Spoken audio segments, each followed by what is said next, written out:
നമസ്കാരം. ഇൻസലിലേക്ക് സ്വാഗതം. നിലവിൽ ഏറ്റവും അധികം ബുദ്ധിമുട്ട് അനുഭവിക്കുന്ന രണ്ട് വകുപ്പുകളാണെന്ന് ഗതാഗത വകുപ്പും അതുപോലെ തന്നെ ഭക്ഷ്യവകുപ്പും. ധനപ്രതിസന്ധി തന്നെയാണ് ഈ രണ്ട് വകുപ്പുകളെയും മുന്നോട്ട് ചലിക്കാനും നല്ല രീതിയിൽ പ്രവർത്തിക്കാനും തടസ്സമായി ബുദ്ധിമുട്ടായി നിലനിൽക്കുന്നത്. സർക്കാരിൻ്റെ ധൂർത്ത്, പലതരത്തിലുള്ള അഴിമതി എന്നീ ആരോപണങ്ങൾ പ്രതിപക്ഷ പാർട്ടികൾ ഉയർത്തിക്കൊണ്ടിരിക്കുന്നു. അതിനിടയിലാണ് കേന്ദ്ര സർക്കാരും ശക്തമായ കടിഞ്ഞാണിട്ടിരിക്കുന്നത്. ഈ സാഹചര്യത്തിൽ കേരളം കടത്തിൽ മുങ്ങിപ്പോകാതിരിക്കാനുള്ള കർമ്മ പദ്ധതികൾ ആവിഷ്കരിക്കണമെന്നാണ് കേന്ദ്രവും ആവർത്തിച്ച് പറയുന്നത്. ഇപ്പോൾ സോഷ്യൽ മീഡിയയിലടക്കം ഉയർന്നു വരുന്ന ഒരു കുത്തിപ്പൊക്കലിനെ കുറിച്ചാണ് എടുത്തു പറയേണ്ടത്. പ്രത്യേകിച്ചും ഒന്നാം പിണറായി സർക്കാരിലെ മുൻ ധനമന്ത്രി കൂടിയായിട്ടുള്ള തോമസ് ഐസക്കിൻ്റെ 2017 ഫേസ്ബുക്ക് പോസ്റ്റ്. 2017 ജനുവരി 26 അദ്ദേഹം KSRTCക്ക് വേണ്ടി അന്നത്തെ ധനമന്ത്രി എന്ന നിലയിൽ ആവിഷ്കരിച്ച 5 കർമ്മ പദ്ധതികൾ, അതിലൂടെ 3 വർഷത്തിനുള്ളിൽ വലിയ തോതിൽ ലാഭത്തിനാക്കാൻ കഴിയുമെന്ന ഒരു പ്രതീക്ഷ അദ്ദേഹം അർപ്പിക്കുന്നതും 3 വർഷം കഴിയുമ്പോൾ KSRTC എവിടെ എത്തി നിൽക്കുമെന്നുള്ള ഒരു വിവരണവുമാണ് ഇതിലൂടെ അദ്ദേഹം നൽകിയിരിക്കുന്നത്. 7 വർഷം പിന്നിട്ട ശേഷം ഇത് വായിക്കുമ്പോൾ പലരും പലതരത്തിലുള്ള പരിഹാസവും മറ്റുമാണ് സോഷ്യൽ മീഡിയയിലടക്കം പങ്കുവെക്കുന്നത്.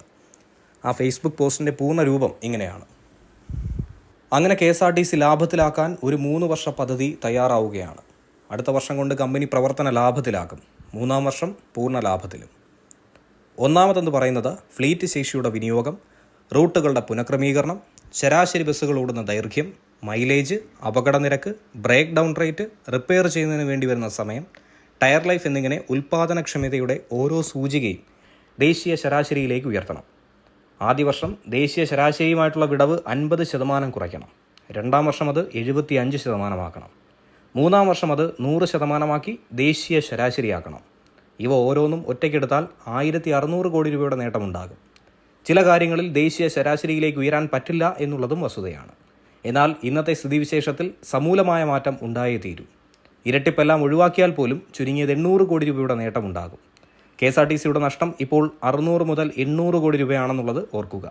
ഉൽപ്പാദനക്ഷമത വർധനയിലൂടെ ഈ നഷ്ടം ഇല്ലാതാക്കാനായി കഴിയുമെന്നും അദ്ദേഹം പറയുന്നു. രണ്ടാമതായി പറയുന്നത്, ഇതിൽ സഹായകരമായ നിക്ഷേപം സർക്കാർ ഭാഗത്തു നിന്നും ഉണ്ടാകണം. വർഷം തോറും 1000 CNG ബസ്സുകൾ ഫ്ലീറ്റിലേക്ക് ചേർക്കണം. പഴഞ്ചൻ ബസ്സുകൾ നീക്കിയാലും ബസ്സുകളുടെ എണ്ണം കൂടും. വർക്ക്ഷോപ്പുകളുടെ നവീകരണത്തിനും സ്പെയർ പാർട്സുകൾ വാങ്ങുന്നതിനും കമ്പ്യൂട്ടറൈസേഷനും സർക്കാർ ധനസഹായം നൽകും. എടുത്തു പറയേണ്ടത്, കമ്പ്യൂട്ടറൈസേഷൻ ഇപ്പോഴും പൂർണ്ണമായി നടപ്പിലാക്കിയിട്ടില്ല എന്നുള്ള ഒരു വിഷയം തന്നെയാണ്. മൂന്നാമതായി പറയുന്നത്, സമൂലമായ ധനകാര്യ അഴിച്ചുപണിക്ക് സർക്കാർ സഹായിക്കും.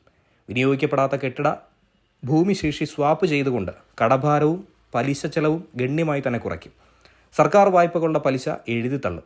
വായ്പ മൂലധനമാക്കി മാറ്റുമെന്നും അദ്ദേഹം തന്നെ വ്യക്തമാക്കുന്നുണ്ട്. നാലാമതായി പറയുന്നത്, ഈ ചുമതലകൾ ഏറ്റെടുക്കാൻ തയ്യാറുള്ള പുതിയ മാനേജ്മെന്റിനെ തുറന്ന റിക്രൂട്ട്മെന്റിലൂടെ രൂപം നൽകും. മധ്യതല മാനേജ്മെന്റിലേക്കുള്ള സ്ഥാനക്കയറ്റത്തിന് സ്ക്രീനിംഗ് നിർബന്ധമാക്കും.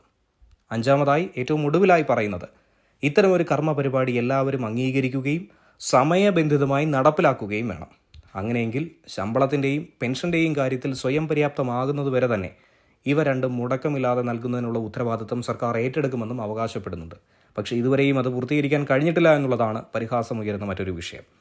തിരുവനന്തപുരത്ത് അന്ന് ചേർന്ന CATUവിൻ്റെ വിപുലമായ കൺവെൻഷനിലായിരുന്നു ഈ പാക്കേജിന് വലിയ സ്വീകാര്യത ഉണ്ടായതായി അദ്ദേഹം അഭിപ്രായപ്പെടുന്നത്.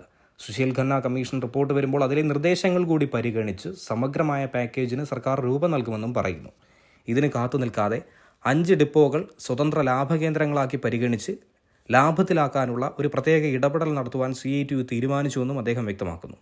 മറ്റ് യൂണിയനുകളും ഇത്തരത്തിൽ മുന്നോട്ട് വന്നാൽ അവർക്കും ഇപ്രകാരമുള്ള ഇടപെടൽ സൗകര്യം നൽകുമെന്ന് ട്രാൻസ്പോർട്ട് മന്ത്രിയും സമ്മതിച്ചു. വലിയ ആത്മവിശ്വാസത്തോടെയാണ് ഈ കൺവെൻഷൻ പിരിഞ്ഞതെന്നും സേവ് KSRTC എന്നീ ഹാഷ്ടാഗുകൾ അദ്ദേഹം ഇതോടൊപ്പം തന്നെ പങ്കുവയ്ക്കുകയും ചെയ്തിട്ടുണ്ട്. പക്ഷേ ഇതിലേത് പദ്ധതിയാണ് ഇതുവരെ നടപ്പിലായിട്ടുള്ളത് എന്നുള്ള കാര്യമാണ് അറിയേണ്ടത്. സുശീൽ ഖന്ന റിപ്പോർട്ട് വന്നു കഴിഞ്ഞാൽ വളരെ വേഗത്തിൽ ഇത് പൂർത്തീകരിക്കുമെന്നാണ് അദ്ദേഹം പറഞ്ഞിരിക്കുന്നത്. ഏകദേശം 7 വർഷം പിന്നിട്ടിരിക്കുന്നു. ഇതുവരെയും ഒരു മാറ്റവും KSRTCയിലോ ഗതാഗത വകുപ്പിലോ കാണുവാൻ കഴിഞ്ഞിട്ടില്ല എന്നുള്ളതാണ് വ്യക്തമായ ഒരു വിഷയം എന്നുള്ളതും ഈ അവസരത്തിൽ തന്നെ എടുത്തു പറയേണ്ടതാണ്. ഇങ്ങനെയുള്ള പല കർമ്മ പദ്ധതികളും പല വഴിയിലായ ബ്രേക്ക് ഡൗൺ ആയിപ്പോയ KSRTCയുടെ അവസ്ഥയായ ഒരു സാഹചര്യം തന്നെയാണ് നിലവിൽ ജനങ്ങൾക്കും മനസ്സിലാക്കാനും വായിച്ചെടുക്കാനും കഴിയുന്നത്. ന്യൂസ് ഡെസ്ക് മല്ലി വാർത്ത.